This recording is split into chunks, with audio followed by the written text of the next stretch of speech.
At least 16 people died in Ecuador due to floods in La Gasca neighborhood, north of Quito.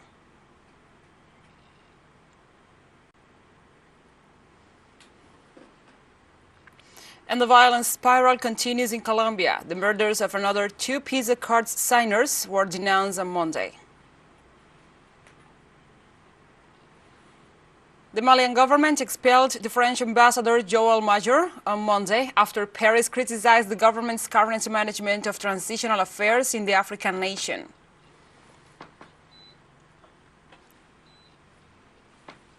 From the headquarters of TeleSUR English in Havana, Cuba, this is From the South. I'm your anchor, Gladys Quesada.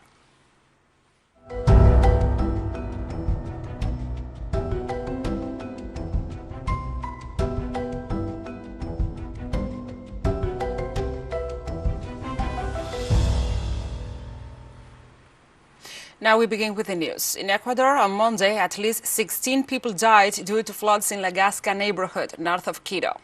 The heavy rains that fell this Monday afternoon, January 31st, 2022 in Quito, caused a flood in the sector of La Gasca in the north, which flooded streets and caused material damages. The emergency service, ECU 911, confirmed that so far at least 16 people died and another 200 were affected. 9 are currently missing and more than 30 are injured, as well as 10 power poles collapsed and 1 power substation affected, the Miraflores substation, due to the flood. Witnesses at the location said that a large amount of water, mud and stones flooded down the streets, affecting homes and dragging vehicles. The flood dragged everything in its path, small and large rocks, branches, trees, debris and other materials.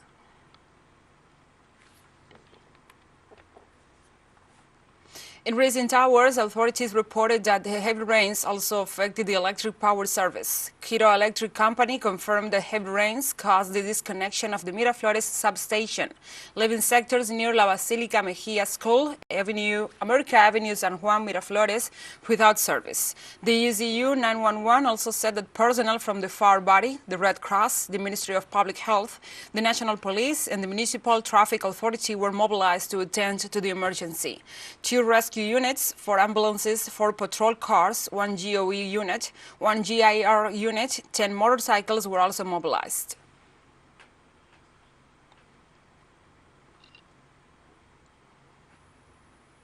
In Ecuador, the Environment Ministry said on Monday that the oil spill in eastern part of the country has reached a protected area of the nation's Amazon rainforest and contaminated a river that supplies water to indigenous communities.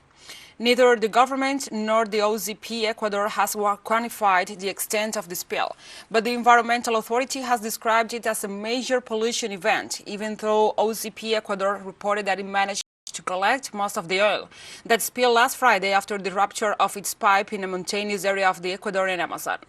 Nearly 2 hectares, 5 acres of a protected area of the Cayambe-Coca National Park have been contaminated, as well as the Coca River, one of the biggest in the Ecuadorian Amazon.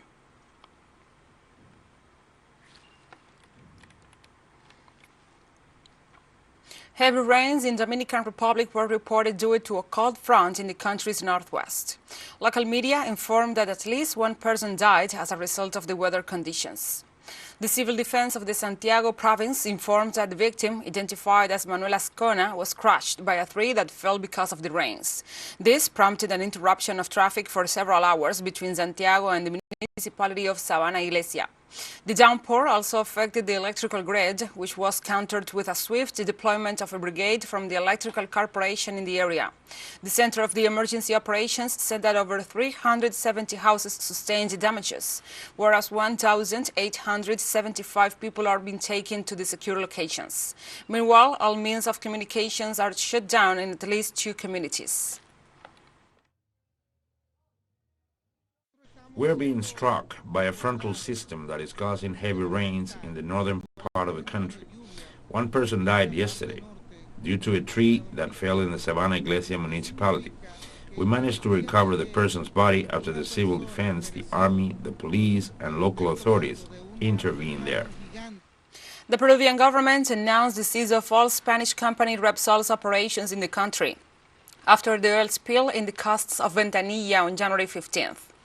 Rubén Ramírez, the Minister of the Environment of Peru, informed on Monday that this measure is applied in response to the transnational oil company's deaf ears regarding the government's demands on damage fines to compensate for the spillage of crude oil in Ventanilla.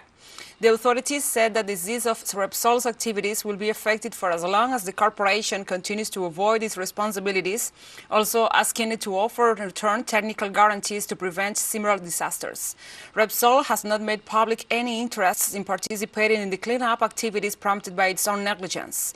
On January 15th, during a crude oil downloading operation, nearly 12,000 barrels of oil were spilled on the Peruvian Sea, which polluted over 155 square kilometers in those waters.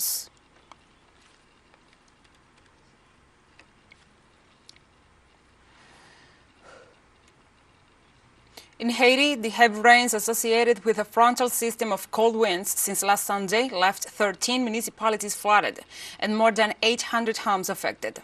Civil protection authorities reported that the passage of a cold front located on Monday in the Dominican Republic was the cause of the heavy rains in the country, causing several floods.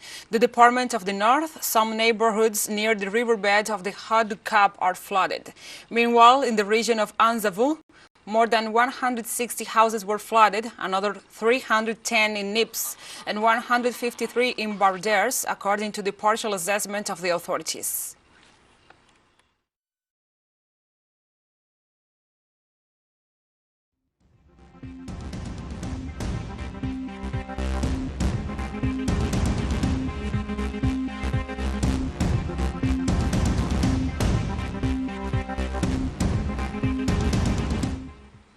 On February 4th, 1992, the Venezuelan people witnessed a military rebellion led by Hugo Chavez that brought back hope in the country's future after dark years of the popular classes.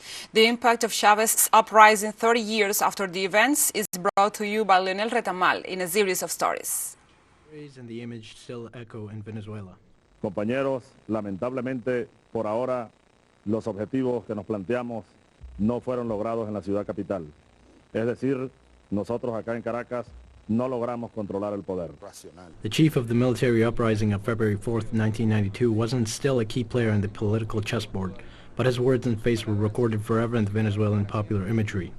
At the beginning there were some trust issues because the boots of soldiers were responsible for many massacres in Latin America, Venezuela included.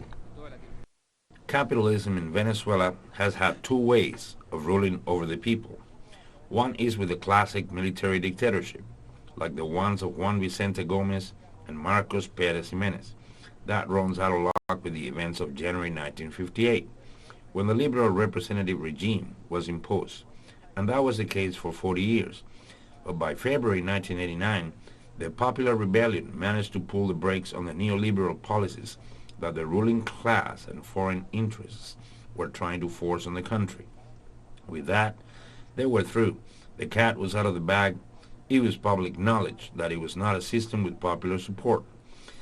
They crushed that with the army, and 3 years later, something similar happened to the military rebellion of February 4th, 1992, and also in November that same year. But the main one was February's uprising, which counted with Commander Chavez's leadership. By then, the regime was exhausted politically, economically, socially. The people didn't believe in anything anymore. The inconformity grew, but there was still a void regarding the front lines, the leader or party that could represent the people's voice. There is a consensus around the issue of the uprising being planned ahead, despite Venezuela being the most stable country in the region after 30 years of a political system tied to the prices of oil and with two parties that shared power and kept it to themselves. A social outburst occurred in 1989 protesting against the neoliberal reforms boosted by the International Monetary Fund. These massive street takeovers left hundreds of dead and thousands missing to this day. That's the tipping point of what had been the pact of a steady ruling among the elite classes. It shows how fragmented all of that structure was as an element of dissuasion in a country that the elites had used. The military showed all these cracks in that structure because the first process of the Caracazo revealed the economic troubles inside of it all, and it also revealed the crisis deep inside the dominant political parties. What really happened there? I know a phrase, it's Jose Marti's. it goes. It's not that men do not make the people, but that the people at their time of genesis tend to become vibrant and triumphant in only one man. There was a massive political void in the country, and the Venezuelan people felt as though they saw themselves reflected in that very short speech given by Commander Chavez. There is consensus among revolutionaries, historians, even opposing sectors regarding the events of February 4th as a military failure. However, they were a political success in the midterm, for in 1998 Chavez won the presidential elections, making that year a breaking point for the country's most recent chapter in history. Leonel Retamal, TeleSUR, Caracas, Venezuela. Thank you, Lionel, for this report, and we'll be right back after this very short break, so don't go away.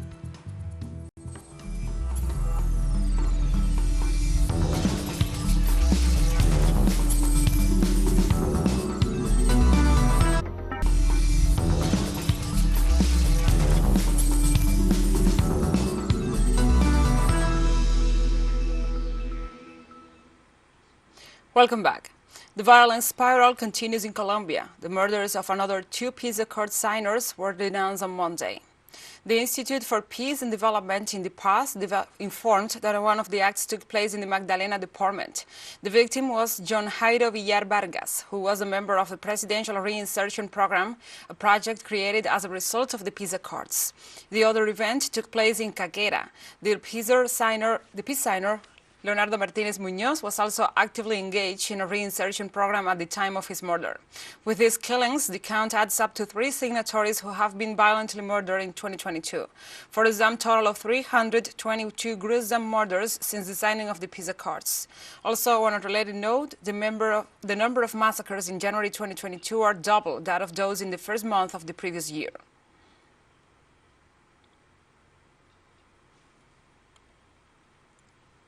In Argentina, the president of the bloc of deputies of the Frente de Todos coalition resigned office on Monday. Deputy Máximo Kirchner resigned his presidency of the coalition's parliamentaries on a statement where he pointed out this decision was prompted by the results of the recent debt negotiation with the International Monetary Fund and the way the situation was managed by the economic advisors and the executive board of the country. Kirchner said that he will remain the bloc's activities to ease the president's tasks. It is better to step aside and make way for someone who believes in the IMF's program, not only on the short term, but also after the December 10th, 2023 deadline. The lawmaker referred to the cancellation of such debts and processes under Néstor Kirchner's government, amid strong talks with the global finance and credit institution, only to have all that progress cut off by Macri's arrival to office. Máximo Kirchner stressed that his allegiance to the bloc's plans and to the Argentinian nation above all will remain untouched, although he thought it's best for someone else to occupy his position as they will be more fit for the matter at hand.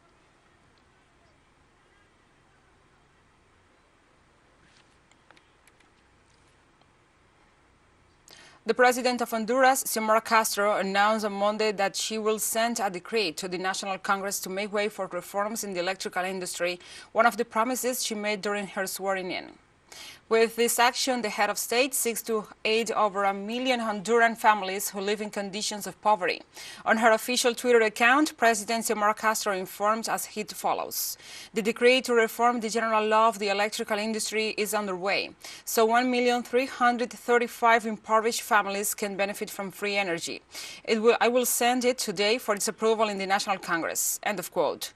Ex-President Manuel Zelaya also took to Twitter to express, "We could not believe it. The general law of the electrical industry does not allow poor people to be subsidized." Neoliberal model. President Xiomara Castro begins her term requesting Congress to change the law so we can help the poor.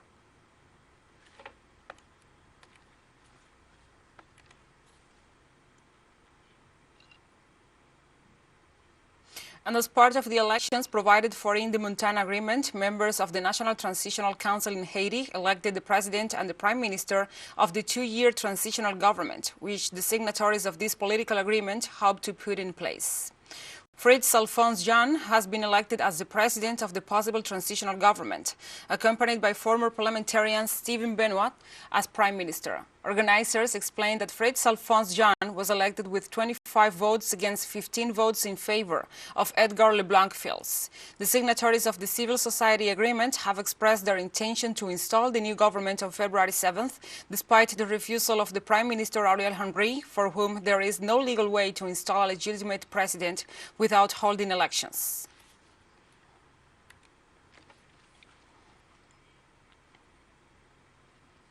The United Nations Security Council met on Monday for the first time to discuss the conflict near Ukraine's border, while the United States and the North Atlantic Treaty Organization maintained its pressure on Russia under the pretext of preventing an alleged attack on the neighboring country. The meeting, called at the U.S. request, came amid warnings that Moscow is planning to invade the former Soviet state. Russia has repeatedly denied this, but said the possibility of Ukraine joining NATO threatens its national security. U.S. Ambassador Linda Thomas-Greenfield said Russia's actions pose a clear threat to international peace and security and the UN Charter. But Russia's deputy ambassador to the UN, Dmitry Polyansky, described recent U.S. warnings of a possible invasion as baseless, calling the request for a UN meeting a clear stunt.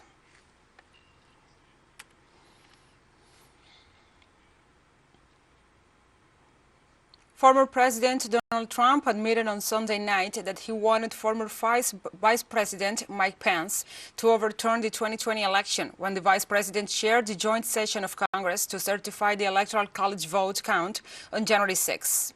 Trump made the admission via a press release from his Save America PAC, as he was rallying against bipartisan lawmakers pushed to reform the Electoral Count Act, the 130-year-old law he had tried to weaponize to pressure then Vice President Mike Pence into throwing out the 2020 election results.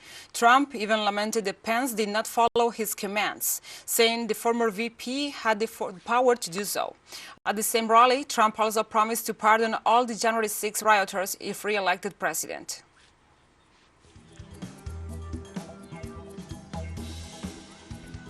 And we have more stories coming up after this final short break, so stay with us.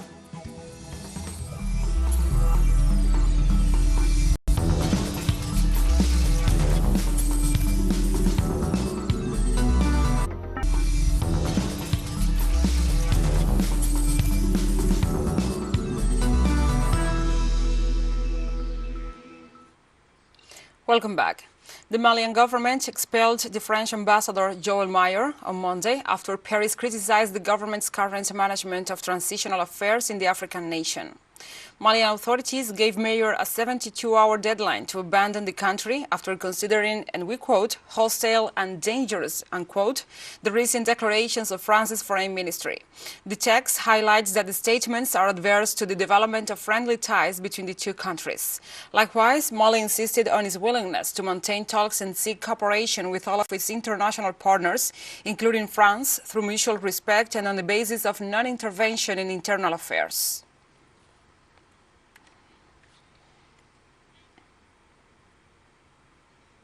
Uganda and Rwanda reopened their Gatuna border post on Monday, signaling the end of 3 years' frosty relations between the two East African nations. A day after Rwanda announced the reopening of the border effective started on January 31st, business operators, including clearing agents, customs, immigration staff, and logistics sector players, rushed back to the border area to book space and prepare for the resumption of operations. The businesses, like workers in services and activities that depend on the border traffic, such as money chargers, vendors, taxi operators, and others, closed shops and traders left soon after the border was closed in February 2019. Two-way trade collapsed back then as tensions between Kigali and Kampala spiraled over rival accusations of espionage and political meddling. Everything is great. We thank the Lord that the border is reopened. It is really good that it has reopened, and we are happy for that. We would lose a lot of our money because we could not cross the border. Sometimes when you wanted to buy something, you had to buy by mobile money. Otherwise, they would buy you what you don't want. Now we are happy that it has been resolved.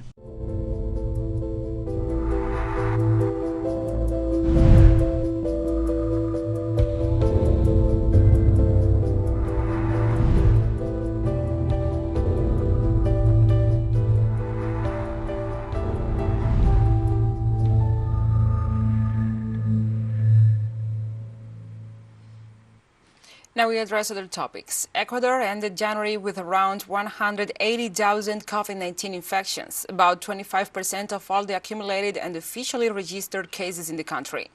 In the absence of a positive record on Tuesday throughout the month, with the data reported to date by the Ecuadorian Ministry of Public Health, it can be said that January is already the month with the highest rate of COVID-19 infections.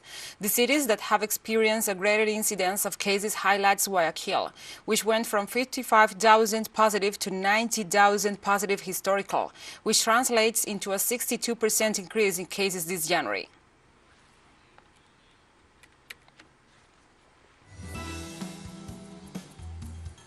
And we have come to the end of this news brief. But remember, you can find this and many other stories on our website at telesurenglish.net. And also, if you feel so inclined, please join us on social media for all the latest news. We are on Facebook, Twitter, Instagram, and Telegram. For TeleSUR English, I'm Gladys Quesada. Thank you for watching.